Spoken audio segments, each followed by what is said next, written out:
Friends, आज का video बड़ा ही इंटरेस्टिंग होने वाला है। आज मैं आपको बताऊंगा स्पीकर बॉक्स में कनेक्शन के लिए आप कौन सा वायर लेना चाहिए आपको, और उसकी पूरी जानकारी मैं आपको इस वीडियो में देने वाला हूं। अगर आप अपने वायर की क्वालिटी को सही नहीं रखेंगे तो आपको काफ़ी कुछ नुकसान होने की संभावना रहेगी। आप काफ़ी बड़े बड़े स्पीकर लेते हैं, लेकिन एक छोटे से वायर की वजह से आप बहुत परेशान होते हैं और आपको बार बार जब कुछ हो जाता है स्पीकर में तो आपको बार बार खोलना पड़ता है और उसमें आपको काफ़ी दिक्कत हो जाती है। तो इस सब से बचने के लिए आज के वीडियो में आपको बताऊंगा आप किस तरह से आप अपने स्पीकर में जब कनेक्शन करते हैं तो आपको कौन सा वायर काम में लेना चाहिए, और आप अपने बॉक्स को बार बार खोलने से बच जाएंगे और आपको बिल्कुल भी दिक्कत नहीं आएगी अपने प्रोग्राम में, और उसकी साउंड की क्वालिटी जो है आप काफ़ी अच्छी तरीके से मेंटेन कर पाएंगे। क्योंकि आप जब कनेक्शन करने के लिए एम्पलीफायर से स्पीकर तो जो केबल डालते हैं वो तो आप हेवी डाल लेते हैं, लेकिन जब आप स्पीकर के अंदर जब कनेक्शन करते हैं तो आप अपने वायर में कंजूसी कर लेते हैं। वो कंजूसी आपको बिल्कुल भी नहीं करनी है। अगर आप इस चीज़ का ध्यान रखते हैं तो आपके स्पीकर की क्वालिटी काफ़ी शानदार हो जाएगी। क्योंकि केबल में आपके 1 mm या 1.5 mm का वायर होता है, वो भी कॉपर का, तो जो आप केबल काम में लेते हैं। तो जब आप अपने स्पीकर में कनेक्शन करते हैं, भले वो टॉप स्पीकर है भले वो बेस स्पीकर है, तो आपको कम से कम अपने जो वायर लेना है वो कॉपर का वायर लेना है। और उस कॉपर के वायर में आपको ध्यान रखना है ये 1 mm मिनिमम होना चाहिए। 1.5 mm हो तो और भी अच्छा है। और केबल ये लेंगे आप काम में तो काफ़ी अच्छी तरीके से आप अपने स्पीकर की उम्र बढ़ा पाएंगे और आपके बॉक्स के अंदर जो कनेक्शन है वो काफ़ी आसानी से आप कर सकते हैं। और इसमें आपको ये ध्यान रखना है, अगर आपके बॉक्स छोटे हैं 12 इंच स्पीकर है तो भी आपको इस चीज़ का ध्यान रखना है। उसमें आप किस तरह से कनेक्शन करेंगे उसकी भी पूरी जानकारी मैं आपको इस वीडियो में दूंगा। तो आप बड़ी आसानी से अपने जो भी कनेक्शन है वो 1 mm कॉपर या 1.5 mm कॉपर वायर से ही आप करेंगे।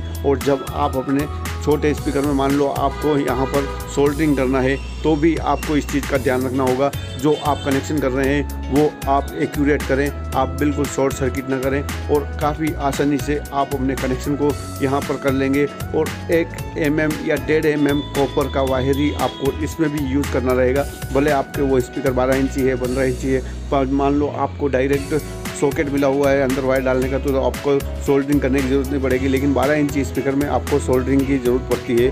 तो आउट जगह स्पीकर आते हैं उनमें, तो आपको यहाँ पर उनसे सोल्डरिंग करते हैं उस समय आपको उसमें पेस्ट और सोल्डरिंग आयरन काफ़ी आसानी से लगाना, यानी दोनों सर्किट अगर शॉर्ट हो जाएंगे तो आपके स्पीकर शॉर्ट होने की संभावना रहेगी जब आप इसमें कनेक्शन करते हैं। क्योंकि 1 mm या 1.5 mm का वायर कॉपर का काफ़ी हेवी हो जाता है, तो इसे आप लगाते वक्त अपने ध्यान से लगाएंगे। अगर आपसे नहीं लगता है तो आप मिस्त्री से भी इसे लगवा सकते हैं। तो आप जब भी मिस्त्री के पास जाएं या आप खुद वायर लगाएं तो आप मार्केट से स्पेशल ब्रांडेड क्वालिटी का ही वायर आप लाएंगे और आप उसे यूज़ में लेंगे तो आपके स्पीकर के बॉक्स की उम्र बढ़ जाएगी और आपके स्पीकर में जो आवाज़ की क्वालिटी आएगी वो काफ़ी शानदार आएगी। क्योंकि आप अपने वायर के द्वारा ही अपने स्पीकर में आवाज़ को दे पाते हैं, तो आप उसे मेंटेन करेंगे। भले आप कितना भी महंगा एम्पलीफायर ले लें और कितना ही महंगे स्पीकर ले लें, लेकिन जब तक आप अपने जो एल्यूमिनियम का वायर अगर आपने लगा दिया है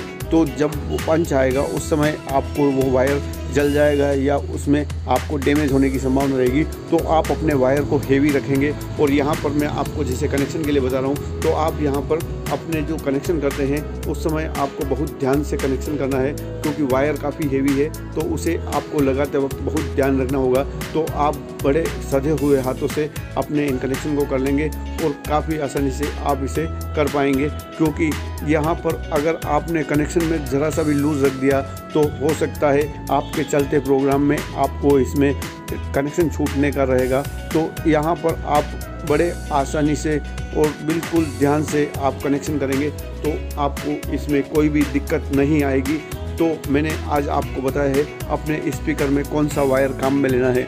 और ऐसे ही वीडियो देखना चाहे तो आप हमारे इसी चैनल में देख पाएंगे, जिसमें आपको अलग अलग कैटेगरी के काफ़ी सारे वीडियो मिल जाएंगे और आप बिल्कुल भी अपने इस वायर में कोताही नहीं करेंगे। और जैसे मैं आपको बता रहा हूँ उस तरह से आप कनेक्शन काफ़ी आसानी से कर पाएंगे और आपको कोई भी दिक्कत नहीं आएगी और आप अपने प्रोग्राम को बहुत आसानी से कर पाएंगे। और आपको बहुत ध्यान रखना है अपने वायर से कभी भी कंप्रोमाइज़ ना करें, क्योंकि सारा दारोमदार सिर्फ वायर पर ही होता है स्पीकर बॉक्स के अंदर, क्योंकि स्पीकर बॉक्स के अंदर आपका स्पीकर होता है और वायर आपके कनेक्शन प्लेट तक आता है, या आपने डायरेक्ट मुंह छोड़ा हुआ है तो वहाँ से वो वायर निकल जाता है। तो उसमें आपको ये भी ध्यान रखना है, आप अपने जो वायर है उसकी लंबाई 1 से 1.5 फीट एक्स्ट्रा अंदर रखें, ताकि बाहर की तरफ आप जब उसे कनेक्शन करने के लिए वायर को बार बार छीलते हैं तो वो आपको वायर कम होता रहता है। तो आपको वहाँ पर अगर ज़्यादा वायर नहीं रखेंगे तो आपको बार बार इस स्पीकर को खोलना रहेगा और फिर से वायर जोड़ना रहेगा, क्योंकि आप बार बार वायर काटते रहते हैं तो वायर छोटा होता रहता है। तो आप उस बॉक्स में कुछ ज़्यादा वायर रखेंगे आप पीछे जब कनेक्शन करते हैं उस समय, तो आपको इसमें दिक्कत नहीं आएगी और आप अपने वायर को लंबे समय तक चला पाएंगे। और जब आपके वायर का गेज अच्छा होगा तो इसमें आपको दिक्कत कम आएगी और जो आउटपुट मिलेगा वो भी काफ़ी शानदार मिलेगा। उससे आपके जो प्रोग्राम में जो क्वालिटी आनी चाहिए वह भी काफ़ी अच्छी आएगी। जैसा कि मैंने आपको पहले भी वीडियो में बताया था, आप अपने सारे कनेक्शन करते हैं तो उस समय आपको टेपिंग का भी ध्यान रखना है, और आप अपने एम्पलीफायर को जब कनेक्ट करते हैं तो आप वोल्टेज स्टेबलाइजर का भी यूज़ करें, तो उससे आपके प्रोग्राम की जो क्वालिटी है वो काफ़ी अच्छी होगी। क्योंकि जब आप जनरेटर पर या ग्रिड से आपको सप्लाई मिलती है तो उसमें आपको वोल्टेज फ्लक्चुएशन काफ़ी ज़्यादा मिलता है, तो आपको उससे भी काफ़ी फ़र्क पड़ता है अपने स्पीकर की आवाज़ में। तो वहाँ भी आपको ध्यान रखना है, आप अच्छी क्वालिटी का स्टेबलाइजर काम में लें जिससे आपको वोल्टेज फ्लक्चुएशन ना हो और आप एक्यूरेट वोल्टेज पर अपने साउंड सिस्टम को चला पाएँ। तो ये आपको काफ़ी ध्यान रखने की बातें हैं छोटी छोटी, जो आपको साउंड सिस्टम में काफ़ी काम आने वाली है और आप अपने प्रोग्राम को बहुत ही शानदार तरीके से कर पाते हैं। तो यहाँ पर मैं आपको कनेक्शन के बारे में बता रहा हूँ। तो यहाँ पर देखिए ये हेवी वायर है, तो इसको यहाँ पर पकड़ने में कुछ समय लग रहा है, क्योंकि हेवी वायर को आप यहाँ जब सोल्डरिंग करते हैं तो आपको कुछ समय लग सकता है, क्योंकि हेवी वायर को यहाँ पर पकड़ने के लिए आपको थोड़ा सा सोल्डरिंग आयरन भी ज़्यादा लगाना होता है और सोल्डरिंग पेस्ट भी ज़्यादा लगाना पड़ता है। तो यहाँ पर आप इस तरह से इसे यहाँ पर अपने सधे हुए हाथों से यहाँ पर बड़ी आसानी से इसे पेस्ट लगाकर यहाँ पर सोल्डरिंग कर लेंगे और काफ़ी अच्छी तरीके से आप इसे चला पाएंगे।